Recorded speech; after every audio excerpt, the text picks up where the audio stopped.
మనందరం ఈరోజు ప్రయాణం చేస్తూ ఉన్నాము అన్న సంగతి నాకన్నా బెటర్గా కూడా మీకే బాగా తెలుసు. ఎందుకనంటే ఈరోజు ఒక రాక్షస యుగంలో ఉన్నాం.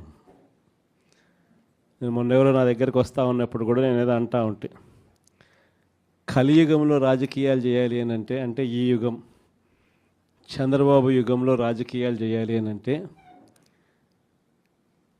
ఈ రాజకీయాలు చేసేటప్పుడు కేసులు వేస్తారు అన్న భయం లేనప్పుడే రాజకీయాలు చేయగలుగుతాం. జైళ్ళకు పంపినా కానీ పర్వాలేదు చంద్రబాబు నిన్ను ఎదుర్కొంటామనే ధైర్యం ఉంటేనే రాజకీయాలు చేయగలుగుతాం. అలా ఉండగలిగిన తెగువ ఎవరికైనా ఉంటేనే రాజకీయాల్లో ఉండగలగాలి, చేయగలగాలి అనేది మాత్రమే ఈ కలియుగంలో మనం నేర్చుకుంటా ఉన్న పాఠం అని చెప్పి చెప్తా ఉంటాం. ఈరోజు నిజంగానే రాజకీయాలు అలానే తయారయ్యాయి. చంద్రబాబు నాయుడు ఈరోజు చేస్తూ ఉన్న రాజకీయంలో కనీసం 1% కూడా మనం ఆ రోజుల్లో ఎప్పుడు చేయలే. ఆ రోజుల్లో మనం ఏ ఒక్కరికి కూడా ఇబ్బంది జరగకూడదు అనే ఆలోచనలు చేశాం. ఇన్ఫ్యాక్ట్ నాకు బాగా గుర్తుంది, తాడిపత్రి మున్సిపల్ ఎలక్షన్లు జరుగుతూ ఉన్నాయి. మనం రాష్ట్ర వ్యాప్తంగా మున్సిపాలిటీలు అన్నీ మనం స్వీప్ చేసినాం.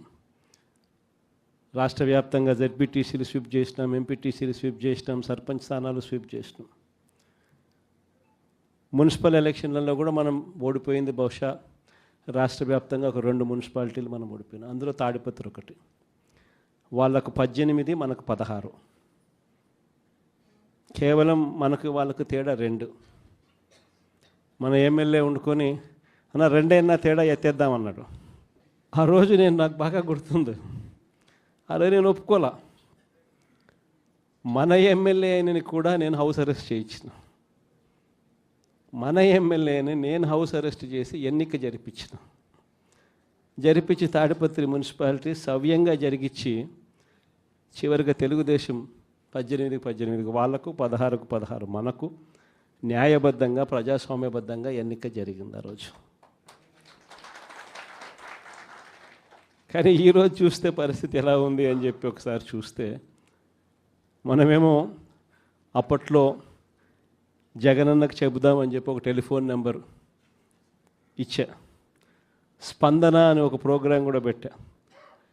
ఎవరికి ఏ ఇబ్బంది వచ్చినా కూడా కులం చూడలా, మతం చూడలా, రాజకీయాలు చూడలా, పార్టీ చూడలా, చివరికి తెలుగుదేశం వానికి కూడా ఏదైనా ఇబ్బంది వచ్చినా కూడా జగనన్నకు చెబుదామని చెప్పి ఫోన్ చేస్తే చాలు, ఎమ్మెల్యేలు అడ్డుకున్నా, ఇంకొకరు అడ్డుకున్నా కూడా జగనన్నకు చెబుదామనే నెంబర్కు ఫోన్ చేస్తే చాలు, వెంటనే స్పందన ఉండేది, వెంటనే పరిష్కరించే పరిస్థితి మన హయాంలో మనం చేసాం. స్పందన అని ఒక ప్రోగ్రాం పెట్టాం.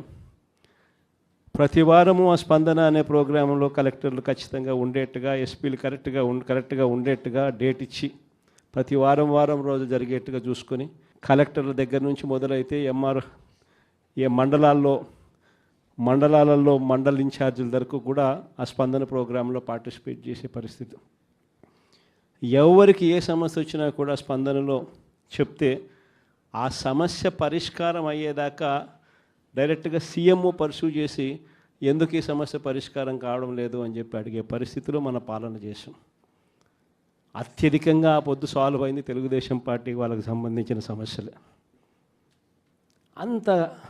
అంతగా మనం కులం చూడకుండా, మతం చూడకుండా, రాజకీయాలు చూడకుండా, మనకు ఓటు వేశారా లేదా అన్నది కూడా చూడకుండా ఆ రోజుల్లో మనం పరిపాలన అందిస్తే, ఈరోజు చూస్తే ఎలాంటి పరిస్థితులు ఉన్నాయి అని అంటే, ప్రజాస్వామ్యాన్ని పట్టపగలే ఖూనీ చేస్తూ ఉన్నా కూడా ఈరోజు ఎవరు మాట్లాడలేని పరిస్థితిలో ఈరోజు పాలన సాగుతూ ఉంది.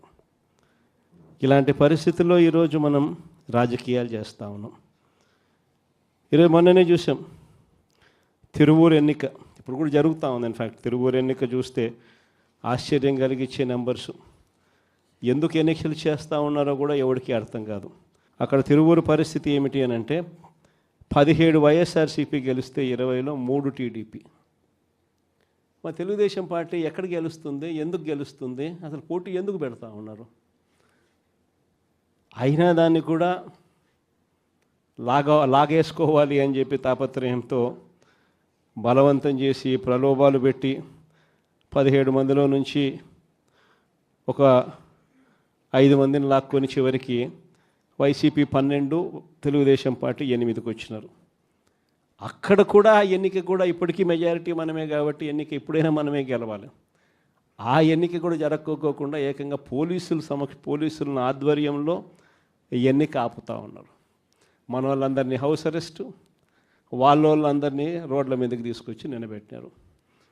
ఈరోజు కోర్టులో హౌస్ మోషన్ ఈరోజు మనం మూవ్ చేసి ఈరోజు ఆ ఎన్నికకి సంబంధించి ప్రొటెక్షన్ ఇచ్చి పోలీసు వాళ్ళని తీసుకొని పోయి ఎన్నిక జరిపించమని చెప్పి కోర్టులు చెప్తే ఆ ఎన్నిక జరుగుతుందో జరగదో కూడా ఇంకా తెలియదు. నరసరావుపేట 17 వైసీపీని గెలిచింది. ఈరోజు వైసీపీ 13, తెలుగుదేశం పార్టీ ఈరోజు 3, ఒకరు చనిపోయినారు. సో ముగ్గురే ఉన్నప్పుడు ఇప్పటికీ మనకి మెజారిటీ ఉన్నప్పుడు తెలుగుదేశం పార్టీ ఏ రకంగా గెలుస్తుంది? కానీ కోరం లేకపోయినా కూడా మేమే గెలిచేసినామని చెప్పి డిక్లేర్ చేసుకున్నారు. కారంపూడి 14 వైసీపీ 14 వైసీపీనే గెలిచింది. ఈరోజు ప్రలోభాలు పెట్టి ఇంకొకటి చేసి వైసీపీ 8, తెలుగుదేశం పార్టీ 6.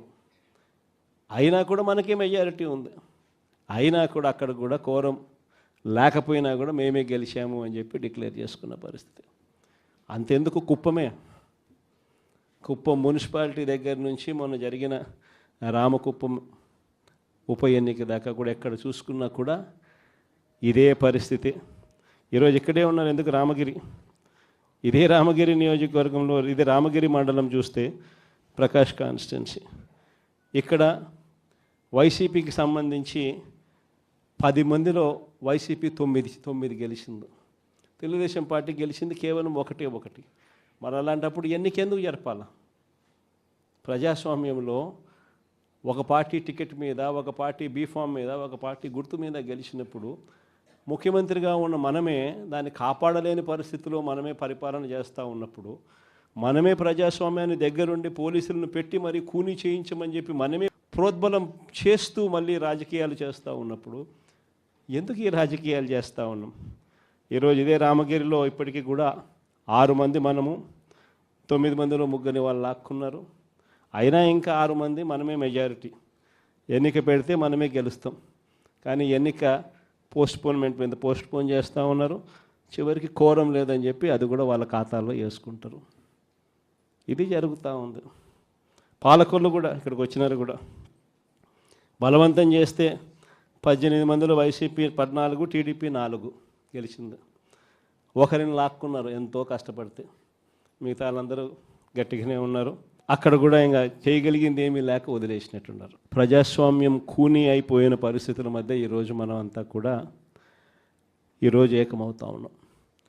మామూలుగా ప్రతి ప్రభుత్వానికి కూడా ఒక సంవత్సరం పరిపాలన చేస్తే ప్రభుత్వ వ్యతిరేక ఓటు అనేది అంతో ఇంతో ఉంటుంది. అది మామూలుగా సంవత్సరం పరిపాలన చేసిన పార్టీకి ఈ లెవెల్లో మామూలుగా ఎక్కడైనా ఉంటే, చంద్రబాబు నాయుడు గారి పరిపాలన చేస్తామని తెలుగుదేశం పార్టీకి మాత్రం ఈ సంవత్సర కాలంలోనే ఇక్కడ ఉంది. ప్రభుత్వ వ్యతిరేక ఓటు అనేది ప్రజలు కూడా ఏ స్థాయిలో చంద్రబాబు నాయుడిని ద్వేషించుకుంటా ఉన్న పరిస్థితి ఉంది అని అంటే, ఆ ద్వేషం ఈ స్థాయిలోకి ఇప్పటికే సంవత్సరం కాలంలోనే వచ్చింది. గ్రామాలలో మొట్టమొదట కనపడేది ఏమిటి? ఈ స్థాయి నుంచి పిల్లలు మొదలు పెడతారు.